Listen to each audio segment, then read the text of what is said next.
Adam and Jamie have already seen that NASA didn't slow down the film to fake the Apollo mission moonwalks.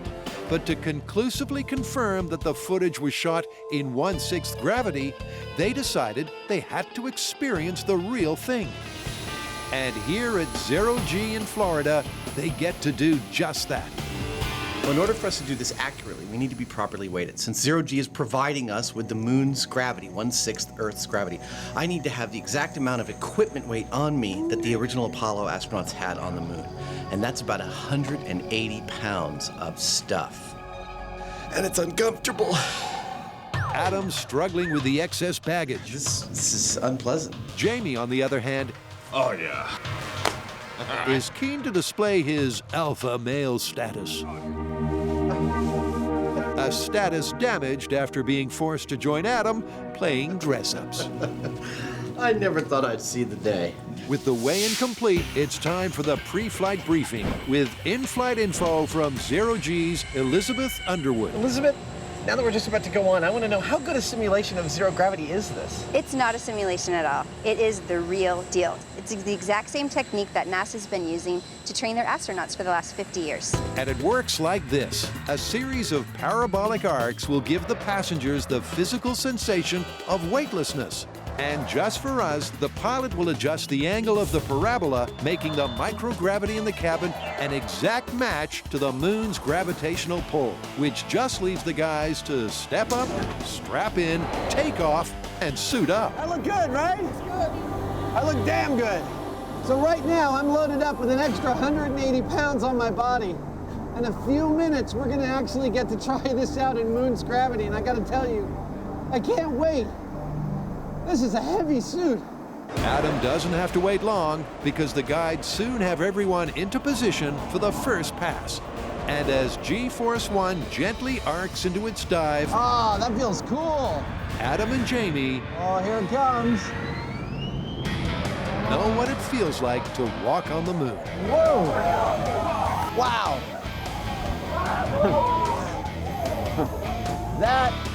That's 100% wacky right there. Calibrated to match the moon's gravitational pull, the guys just get time to take it all in before the call goes out to hit the deck. Because as the plane begins to pull out of the dive, the G-forces go into the positive. There is a cost to being weightless. The other end of the roller coaster, you've got almost twice Earth's gravity. It's kind of terrifying at first, isn't it? Yeah, it is. I've never experienced anything like that. It is really disconcerting to first weigh double your weight and then 1/6 your weight. In fact, at 1/6 my weight, I felt pretty much weightless. I felt like I could jump 10 feet in the air. This is a first, even for me. Now that the guys have their bearings, the testing can begin. Ready? Adam copies the same run and skip as before.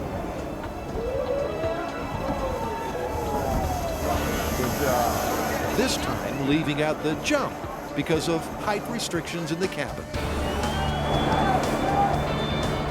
The movement felt totally natural as soon as I started doing it, and all the NASA footage makes sense to me now. The skipping they did is a totally efficient way to move in that gravitational pull. I couldn't think of a better confirmation for the NASA footage than trying this myself. When Adam was walking or running, he was experiencing the exact same thing that Neil Armstrong would have on the moon. It was 1/6 Earth's gravity. Adam did a great job with the bungee cords. It looked pretty convincing, but being here on this plane in microgravity and watching him, it's totally different. Nothing really compares to what we saw here on this plane, so as far as I'm concerned, they went to the moon. Dude, that was awesome. We have been very thorough here. yeah, you can't get much tidier than that. I mean, not only did we start out by replicating precisely the circumstances that theorists say were used to fake the moon footage. But we also put ourselves in a calibrated moon gravity environment. The theory that it's faked, busted. Busted. Over 100 years ago, Australian author Henry Lawson wrote a comic story along very similar lines. He called it The Loaded Dog, and needless to say, he made the whole thing up. Still, we can't assume it couldn't happen, and that's enough reason to put it to the test. The first thing we obviously needed was a frozen lake, and the researchers found us one here in Alaska behind me. This snowfield you see is in fact Fisher Pond, a man-made lake, which means there are no fish for us to kill, with a nice coating of rock-hard ice on top. The ice on the pond is too thick to dig through, and that supports the myth. But can it support a 2-ton truck?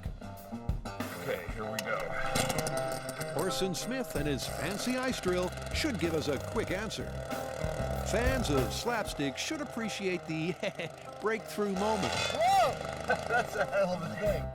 The ice core cracks up as it's bashed loose. Look at that. Put back together, it's 1.5 feet thick. So it's got vertical crystals that make it really stronger than average. So it's safe for us to drive our SUV out here? Yes, All yes, right. I think so. Good. That'll hold a lot more than that SUV weighs. So far, so good, and it's really cold. Out here in the lake, it's 20 below, but that can't slow down the science. But this story has a ton of components to it, and the first part of it is how far can you throw a stick of dynamite? Standard stick of dynamite, about 8 inches long, about 1/2 pound.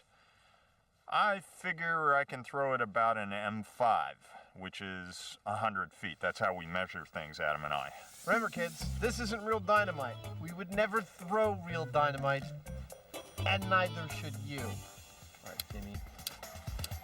I want you to put your chi into this thing. That's it. Go!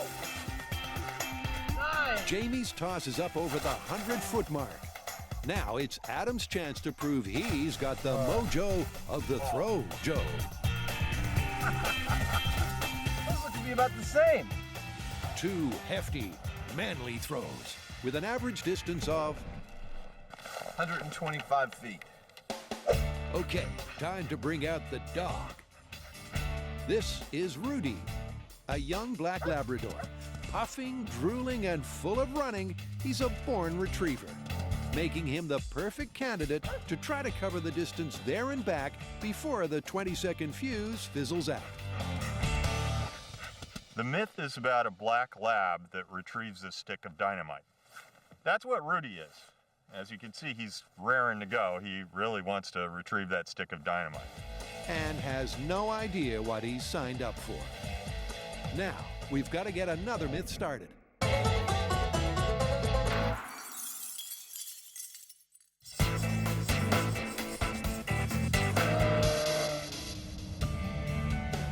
Okay, so we're in Alaska in the snow. What myth did we get? Okay, well, this is a fairly gory myth that affects a lot of Alaskans, but not so many in California. What's that? It's about the moose and what happens when you hit one with your car. This is what happens when moose meets motor car, and it's all too common here in Alaska. Your best bet is always to stop or swerve, but this myth kicks in when a crash is absolutely unavoidable. Even a low-speed collision most often ends with something bigger and heavier than a fridge coming right through your windshield. The myth says that speeding up instead of slowing down might push the unlucky beast over the car, meaning you might live to tell the tale. Well, obviously we're not going to kill a real moose to test this myth, right? Right. Now, we're going to have to make our own moose analog. They'll also have to wrangle a bunch of stunt cars and a safe test venue. But those are problems for tomorrow. Right now, they need to design a moose that can bounce back from something like this. Have either of you ever seen a real moose? No. I don't think so. Maybe we should try to find a real moose, so that way we can make our crash test moose as close to a real one as we can. These California kids have never seen a wild moose, but they've had a tip-off from Alaska Fish and Game to search no further than downtown Anchorage. And this is the test track, a once thriving California suburb that someone pulled the plug on. This is Cypress Knolls, and it's an abandoned military housing neighborhood. And the city of Marina has agreed to let us use it. And there are plenty of neighborhood streets, and we are going to be tearing around these streets to see if you use more fuel when you drive stressed. The place is so decrepit that Carrie's forced to make some running repairs. We've set up a course that includes traffic lights, different speed limits, stop signs, obstacles, and U-turns. These streets haven't seen traffic for 15 years. So for the test car, we've gone retro rusty. So this is the car that we're going to use for our test. Now, it's pretty old and it doesn't get great gas mileage, but that doesn't matter. What we're trying to test here is whether or not driving stressed out or driving calm has a difference on whether or not you use more fuel. And to get a precise reading on fuel usage, they'll bypass the car's gas tank for a gas bag. What we're doing is measuring the fuel before and after, but not by volume, but actually by weight, so that it's more precise. Now for a few practice laps, just to get a feel for the car and the old neighborhood. All right, who goes first? Rochambeau. All right. Dynamite. There's no dynamite. No, you're pointing at me. That means I go first. Carrie's marked out a 4-mile course that, like most racetracks, finally brings you back to where you started.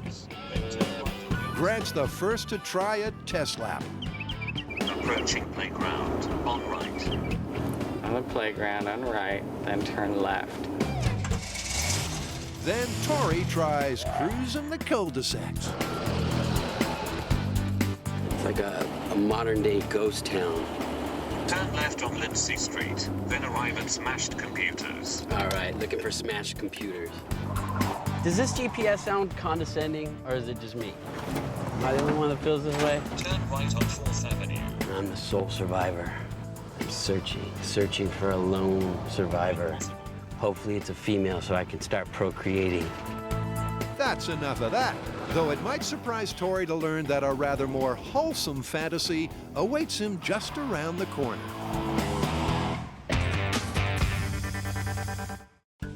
Home on the bomb range. Adam and Jamie are testing a viewer myth that low-grade steaks can be tenderized with high explosives. So far, it's a total bust. Now we're going to pull it all the way back in the other direction and detonate what is essentially an extra-large firecracker full of aluminized black powder, which is a fairly low-speed explosive as opposed to what we just used. And remember, kids, do not try this at home. Barrels of water and low-velocity explosives might not sound like a good tenderization technique, but hey, it's worth a shot. When Adam and Jamie tested an age-old idiom, the results were surprising. I killed it! They found out it's not the bullet that kills fish in a barrel, but the shockwave. The question now is, can a similar shockwave rip through cow flesh and tenderize a steak? The low explosive we're using is like a really big firecracker. It's illegal for you to have, but of course, these guys can have one. It requires a fuse to light it. Now, getting a fuse to light into water is not undoable, but it's a little finicky. Finicky for some, but for JD, it's just like shooting fish in a barrel. Well, that was a nice little blast. It sure was. The bucket's destroyed. But more importantly, how's the steak? Well, that went perfect. The explosion went off and we didn't ruin our bag of meat. Now, I can't tell anything specific just by touching this meat. The proof in any improvement in texture is really going to be in the cooking. 1, 2, 3. The bag's intact, so the steak's still good to eat. Even better, they've tracked down someone at the Department of Agriculture who says he knows how to blast a steak to perfection. And we're about to do some tests that hopefully will prove that. To find out, Jamie will fire arrows at increments of 10 feet. In this test, we're going to use the high-speed camera and this scale to measure the speed of the arrow right as it hits the target. Ready to take the first shot from point blank? I am. Jamie's going to use a full-strength pull on each arrow. All right, let's go to 20 feet. To make sure they all travel at maximum velocity.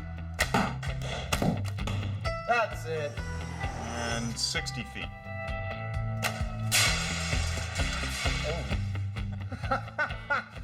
Well, I think you killed something, sir. Now, where did that arrow go? All right, this is 70 feet. I thought this was a ninja special, not night special. This is what I had lying around. Go! That ought to work. So, what did they find out? Well, we did pretty good. There's effectively no difference. You were consistently between 171 and 179 miles per hour. So what this means for our tests is that it doesn't matter how far away the shooter is from the catcher. The arrow is going to be going about the same speed. And that means the iron fist in the leather glove experiment gets the thumbs up. Those results were pretty clear. They were. It's true. This is something we've known about for a while, and I'm really glad we got to show it on the show, that the speed of an aerodynamic projectile like an arrow has a very low drop-off in speed from the moment it leaves the shooter to the moment it hits its target. That means we were right, and the fans were wrong. I guess if you want to harp on that, yes, that's true. Now I think we can put this one away, and it's time to bring out our real ninja. Just wait till you meet him. Getting an elusive shadow warrior wasn't easy. But the MythBusters research team not only tracked one down, they got the best in the world. Our ninja has black belt certifications in just about every form of martial arts I've ever heard of, and quite a few I haven't. He totally has it where it counts. He's a reaction training specialist. He's held over 20 Guinness World Records in this field. He's hot stuff. Have you seen our ninja? No, but I'm not sure we'd know whether it was here or not. Hi, I'm your ninja. I'm Anthony Kelly. You don't look much like a ninja. No, I only have my street clothes on. Give me 1 second. Wow! That's more like it. Okay, fans, you, the viewers, demanded we get a real ninja. And despite his non-ninja appearance and Australian accent, he is the best in the business. Well, Anthony might not look like your classic idea of a ninja, but don't take our word for it. We're going to put him into our holodeck here and run him through some of his paces to see what he can do. So is our ninja fast enough to catch a full-speed arrow? Well, there's only one way to find out. See if he can catch tennis balls. A thoughtful person might just ask, what does catching one of these have to do with catching one of these? Well, it's all about reaction time, and Anthony has fast reflexes. That's what this is about. So before the ninja catches any arrows, they're going to measure the speed of his handiwork. Okay, I'm going to keep time on the stopwatch and count on the clicker. All right, let's go, boys. He's so ready. Now, catching tennis balls may not seem all that hard. And go! But those balls are traveling at 85 miles an hour. That's more or less the speed of a major league fastball. But at 26 feet away, he's standing twice as close to the pitcher. 15. The ninja has less than a fifth of a second to react. If he blinks, he'll miss it. 5 seconds. 22. And time. Wow. Oh, goodness me. 22. This could be a new world record. It sure is. We have it clear as day on high-speed camera, Anthony catching that ball as it comes into him. Apparently, he's set a new world record. Can a blind person really drive without crashing? We've got an actual blind person driving a car.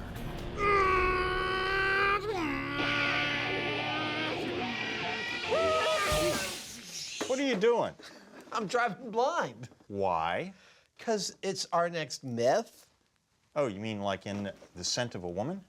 It's like you're freaking psychic. That's awesome. Yes, where Al Pacino's character, who is blind, is able to drive a sports car by being given instructions from his passenger. That's what we're going to test. Hoo-ah! To try to recreate this highly hazardous driving technique in the real world, the guys are using a pedestrian-free zone. The lovely people at the Alameda County Sheriff's Emergency Vehicle Operations Center have lent us their driving course. It is a blank slate. I'm going to set up a whole bunch of cones that will create our city streets for blind driving. Jamie is going to play the blind driver first, so Adam sets up the course alone. This means that the mustachioed maestro won't have the advantage of knowing its twists and turns. In setting up the course for our blind driver, I've tried to add all the obstacles that we see in the movie. So I'm starting out with a nice long get your bearings kind of straightaway. That also includes a sharp left-hand turn. Right after that, I've got a second sharp left-hand turn. And I've included an obstacle for Jamie to swerve around. This ought to be all the challenges we need for our blind driver. And that just leaves the car, which for this test comes complete with in-car cameras, a driving instructor called Derek, and a crucial safety feature. This car is specially rigged with controls so that he can hit his own set of brakes and stop the car in case I get frisky on him. With frisky Jamie blinded by science, A lovely color. where does he see the problem areas of the course being? Obviously, the straight bits are going to be the easiest ones. The problem areas are going to be the turns, exactly how far I turn and when. That's going to be tricky. You feeling ready, champ? Yeah, let's do it. Just like in the movie, Jamie will be totally in the dark, relying solely on Adam's directions. My role in this test, I am literally a backseat driver. I will be giving him all the stimulus, hopefully, he needs to drive this course correctly, although I don't expect him to. I foresee many, many knocked over cones. Ooh-ha! It's time for ignition. All right, Jamie, go forward. Just get your bearings. A little bit to the left, a little bit to the left. That's good. Cruising at an easy pace down the straightaway, they come to their first bend in the road. Okay, there's a turn coming up to the left. Excellent. Made it with no cones down. Straighten it out, straighten it out. Okay, pick up the speed. Let's pick up the speed. But not for long. Keep going, keep going. To the right, to the right, to the right. Now hard to the left. To the right, to the right, more to the right. Soon their drive turns into a game of Cone Pac-Man. More to the right. Okay, to the left, hard to the left. And then to the right. Beautiful. Okay, stop. We need a new navigator. Managing the course took a very different turn to what they thought. How did I do? Well, I gotta say, together, we swerved around the cardboard obstacle perfectly. But it turns out the turns were easy. It was correcting for the straight driving that was more difficult. Right over there is the worst spot. Like a couple of out-of-sync co-drivers, Adam blamed Jamie. His ability to correct on the fly on the straightaways was pretty poor, even up to and including his ability to know left from right at times. And Jamie blamed Adam. You know, more is like what? You know, it's easy to get confused or not do something enough or too little. If the guys don't begin to work as one, they're finished. Yeah? Does 10 million hits count as a viral video? I'll say. What do you got? Well, it looks like we've got a bunch of fire hoses pointed down and they're lifting a car off the ground. That is friggin' perfect for us. It looks pretty convincing. What do you think? No idea. Here, play it again. You know, if this is real and we can actually pull this off, it's gonna be awesome. I totally agree, but man, it could also be deadly. It could also be a con job. That car might just be a plastic shell. But the only way to find out is to try it ourselves. That means building a platform, sweet-talking some firemen, and buying a full-weight has-been hatchback. This is what it is to be a Mythbuster. You see this car behind me and you think, it's some classified ad piece of crap. I see a flying water jet car. Adam's itching to squirt this wreck sky high, but Jamie wants to check under the hood. This car weighs, according to the sticker, 3,175 pounds.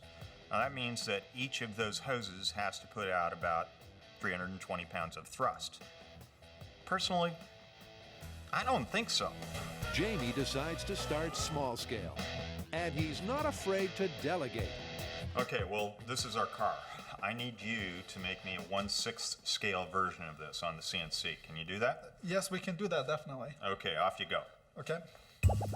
The CNC mill is a computer-controlled milling machine that will take a laser-scanned image of a real car and generate a toolpath for its cutting tool that will carve out a miniature version of the car at any scale we like out of something like a fine-grained particle board. Meantime, Adam knocks up a miniature 10-nozzle frame for the tiny car to sit on. The frame and the car fit together just like a piston in a cylinder. Oh, it's perfect. Look at that. This might be a small-scale test, but still, why mess up your own backyard? Jamie's picked out a fire training facility about 30 miles east of the city in Pleasanton. Given that we're going to be harnessing hundreds or maybe even thousands of horsepower of diesel pump energy and putting that through hoses, this is kind of a dangerous situation that we don't really want to just dive into without preparation. And so we're going to build a scale model, see how well we can control it, see if we can learn anything about it before we start dealing with the big boys. Okay, this bewildering mix of half-hose, double-pipe, triple-glued, multi-valves sure don't look small-scale. Thankfully, Adam's here to explain it. Right, kiddies, close your eyes and open your brains. Well, actually keep your eyes open because this television. I'm going to take you on a little journey. Picture yourself as a droplet of water with a bunch of your friends heading down this 2.5-inch fire hose. Everything's going great. Then all of a sudden you hit this transition. What is this? Oh, it's starting to have to do with the MythBusters. So, you and your friends are divided into 2 groups. This group, the left group, let's go see what they're going on. Left group comes down the manifold and further gets divided into 5 other groups, each one going down a 25-foot garden hose. Those garden hoses lead to the platform where all 10 groups of water droplets, all of you and your friends, are rejoined coming out of these nozzles. And if everything goes well, you'll see this. But we're not exactly sure that's going to happen. There's likely to be problems. And that's not just a prediction, it's a promise. Retired Fire Chief Bob Calloway runs out the hose and taps into the nearest hydrant. He's pumped, and so are the boys. We are all plumbed up and ready to go. And what I'm hoping to discover here is information about the flight characteristics of the full-size car when we power it up. So Bob, we're all set and ready to go. Okay, Jamie. And you got your valve there, huh? So Right. What's your signal for more or less?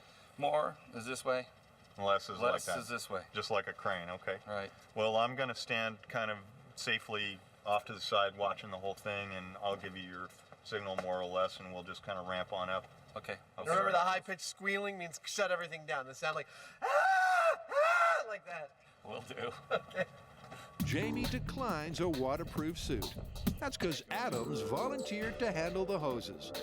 Bob turns the tap, and there's no turning back. And before you can say, "Pump my ride," this little red car becomes a little red helicopter. Do you buy a new costume for every myth we do? Sometimes, but in this case, I had my own spacesuit in my personal collection. Just brought it out because it was appropriate. Of course you did. Well, let me guess. We're doing what? Moon landing myths? We are! Perhaps one of the biggest myths of all is that NASA faked the moon landing and perpetrated a hoax on the American people. So pervasive is this myth that 20% of Americans today still believe it, and we're taking it on. Well, how are we going to do that? The number of claims are massive. I mean, they range from photographs to heat signatures to footprints. I know there's a lot of them. I think what we should do is cherry pick the most common ones and piece the truth together as best we can. Like a jigsaw puzzle. Exactly. This is launch control. We passed the 6-minute mark in our countdown for Apollo 11, the flight to land of the first men on the moon. Good luck and Godspeed. 10, 9, ignition sequence start. On July the 16th, 1969, Liftoff. the world watched, wondered, and worried as 3 brave astronauts headed for the moon. Houston, thrusters go. All engines, you're looking good. Then 5 days later came that extraordinary moment in time when Neil Armstrong took those first tentative extraterrestrial steps. It's one small step for man, one giant leap for mankind. 11 men followed in Armstrong's footsteps, each stride filling the earthbound audience with pride and confidence in scientific endeavor. What a view, isn't it, John? It's absolutely unreal. But did we really leap into the future? Or were we pushed into believing a giant PR stunt? Did NASA pull off the greatest cover-up in human history? Oh, yeah, perfect. Growl like a tiger. Mew like a kitten. Guess what our first myth is? Still photography? Yes! Most of the alleged evidence that NASA faked the moon landings comes from NASA's own photography, which theorists claim shows clear evidence the moon landing was faked in the studio and could not have been filmed on the moon. Say hoax. Hoax! So these are the photos the guys will focus on. According to Apollo hoax advocates, this shot was taken in a studio because the shadows are not parallel. Supposedly, that's something that could only happen with multiple light sources. Then there's this image of an artfully lit astronaut. Conspiracy cheerleaders claim if he really was standing in the shadow of the moon module, you wouldn't be able to see him so clearly. You know what? Let's do parallel shadows first. How do you want to test it? Well, I think we should do a large miniature because we can test the placement of all the various elements. It's kind of a complex thing. Yeah, we need a lot of control over those elements. Exactly. All right, let's do it. So first up, the guys need a single, super-sized light source to stand in for the sun. Amy, I'd like to introduce you to your son. And Bright Spark Adam has found a monster studio light. That's pretty bright. To illuminate the experiment. Over here, I look like one of the aliens in Close Encounters. That's the solar. Now for the lunar. Cue the build montage, because Jamie's making a moon. I've got a good first start on my lunar set. It's just spandex and, let's see, Portland cement with a little bone black, which is basically black powder. As luck would have it, we just happen to have one of these sitting around the shop, and it's perfect for a miniature set. It's 1/76th scale.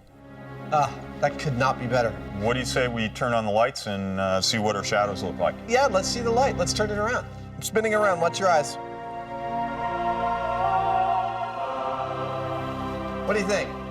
Works for me. We've had the lights, and there's been plenty of action. So where's the... This is the camera that we're going to use. It's a Hasselblad that's very similar to the one that was used on the moon, except that we put a digital feed out the back so that we can look at the images in real time on a monitor and make comparisons to the original shots.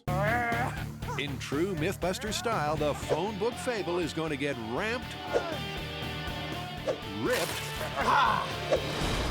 and revved up until the boys get answers. But before the envelope pushing begins, let's take you back to the beginning. Very first thing we have to do is interlace these things, like this. I think it's going to be a little harder than that. Long and tedious task ahead? Cue our editor's favorite solution, the time lapse. You ready to interleave some of these phone books? Yep. All right. With the 2 phone books secured, Adam and Jamie... We've just passed 500 pages total. We're cruising. ...simply take turns flipping pages, pausing only when they get to M for Mafia. Does this remind you of when you used to count money for the mob? I was a hitman. I wasn't a money counter. Almost there. And with all 800 pages of each book interleaved, the guys begin to get a grip on the science of this myth. I can't believe there's nothing holding those two things together but friction. It's really quite amazing. I mean, when you tug on these, it's like they're glued together, but they're not. It can only be the friction of each page where it contacts the next one, and times 1,000 or so, it adds up to a lot. What I've got here is a lesson in friction. While this might look like 2 800-page phone books, Jamie and I have interleaved them, or for you magic aficionados, we've done a Pharaoh shuffle. And apparently, almost nothing will rent these 2 things asunder. And we're going to see if that's true. In an attempt to handle the truth, Adam and Jamie are focusing on friction. Friction can be defined as the force resisting the relative motion of two surfaces. For example, the pages of a phone book. Static friction is the force keeping two stationary objects from moving. And kinetic friction occurs when two objects that are already moving rub up against each other. That's the theory on what's holding the books together.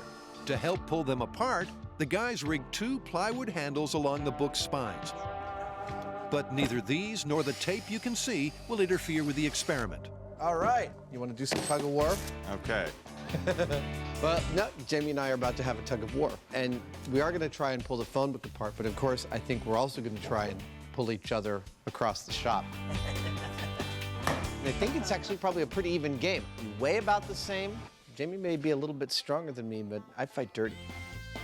It's been a while since Adam Check out my guns!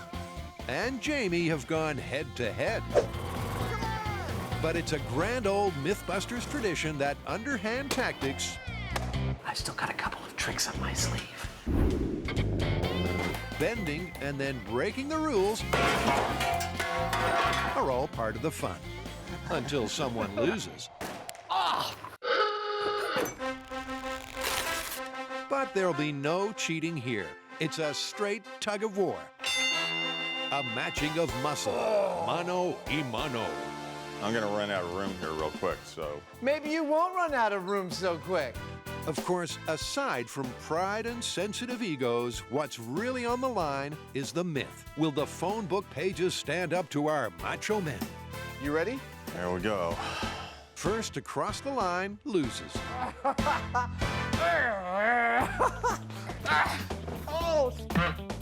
Oh, I believe I'm winning. Equally matched in weight, traction was the ultimate decider in this test. And with no time to substitute an hydraulically powered robot, Jamie has to take his medicine. But more importantly, despite being fueled by the red-hot fires of competition... Good job. The phone book's still together, though. Adam and Jamie failed to make an impression on the phone books. Although I may have had better traction on my shoes than Jamie, I'd say it's Adam and Jamie 0, phone book 1. This puppy didn't creak, didn't move, didn't budge.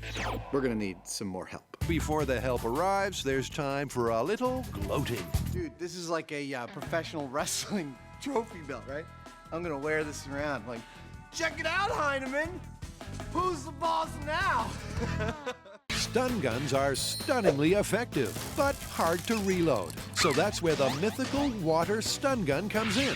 But is this watery weapon really the favorite gadget of spies around the world? So you're the one that loves this, Smith.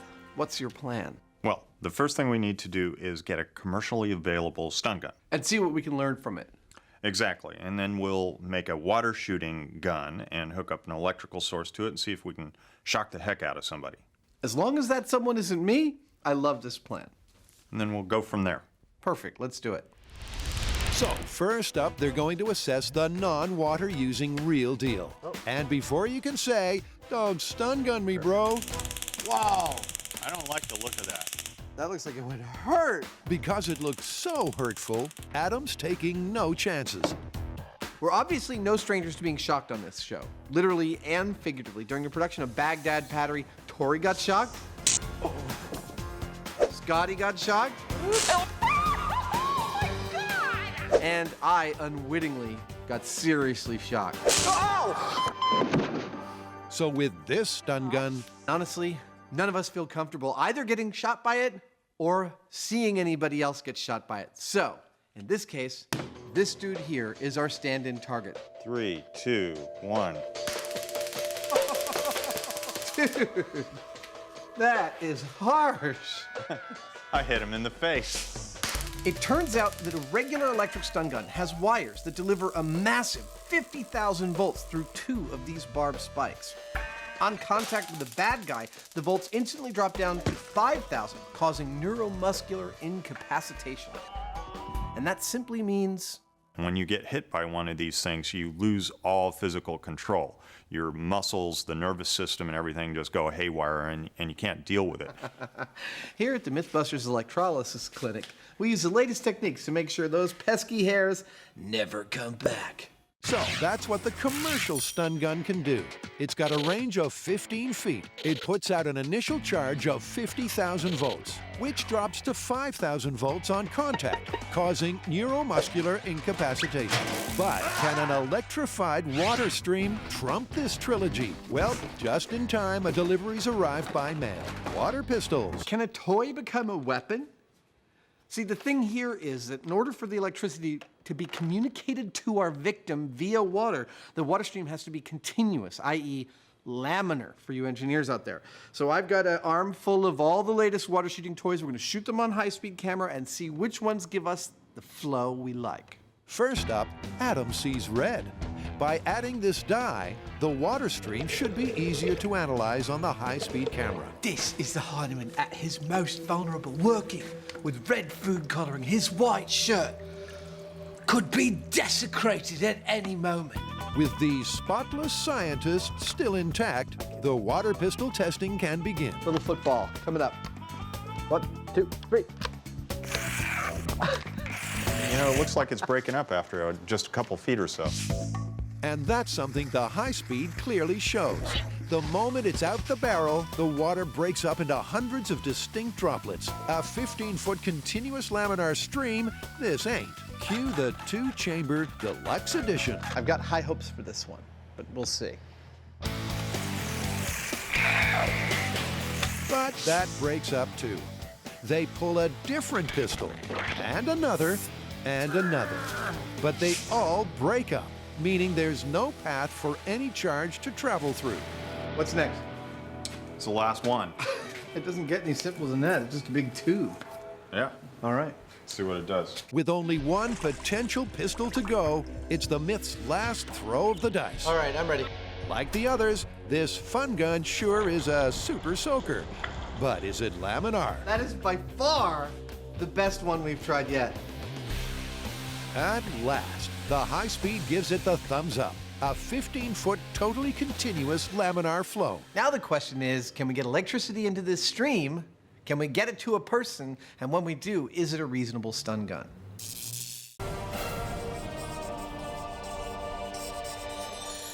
What's up with the bling? We didn't rob the jewelry store! Yeah! No, just kidding. It's for our next myth. Okay, why? Because we're trying to find out if you can make diamonds. Aren't there companies that already do that? Yeah, but they're like $1 million machines. I mean, we're gonna do this different. We wanna see if you can make diamonds on your own in the comfort of your own home. Okay, so homemade diamonds. Oh yeah, there's all these schemes on the internet where you can make them in your own kitchen. You don't need any of these fancy machines. And in the end, you get diamonds. Yeah, we have 3 different techniques. One is using peanut butter in a microwave, another one is using molten iron, and then finally we got one from the TV show CSI, and you use nothing but graphite and a pressure cooker. Okay, let's put them to the test. You know, if this works, in the end, we can be millionaires. Yeah!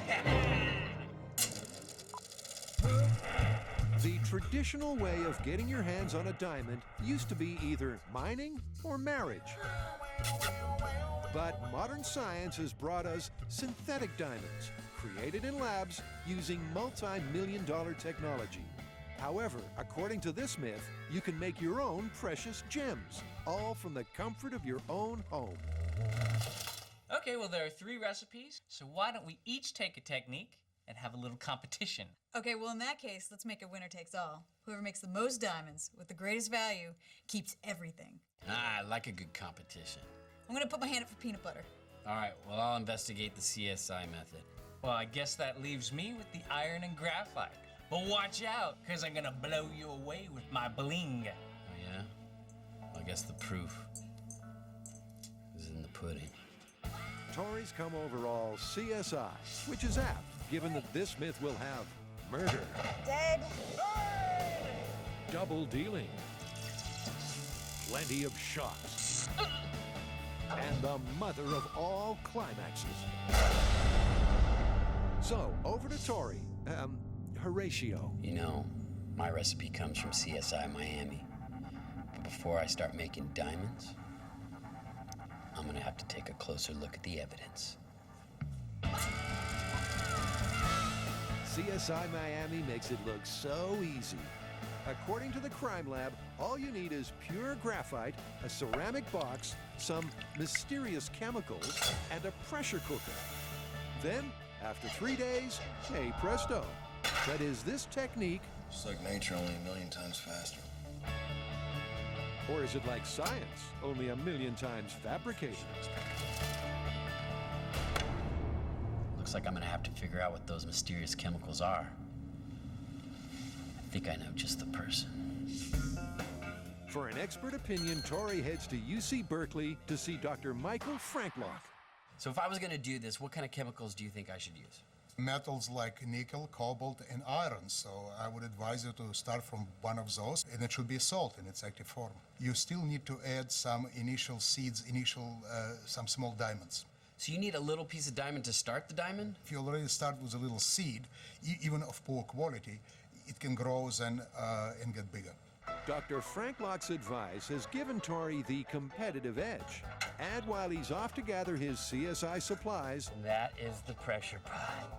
Carrie weighs in with a recipe that puts the nuts into peanut butter. To turn ordinary peanut butter into diamonds, there's a very simple recipe all over the internet.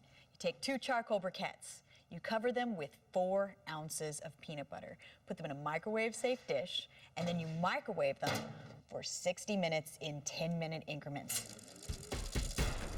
Sounds crazy, but according to these internet hipsters, You want to take about 4 ounces of peanut butter. all that stands between you and millions of dollars is a microwave. Still, unsurprisingly, after just 5 minutes on high, things go up in smoke. Well, it appears that my microwave-safe dish has a giant hole in the lid and the bottom's completely shattered. Looks like I'll be getting some more glassware and trying this again. 'Cause I want my diamonds.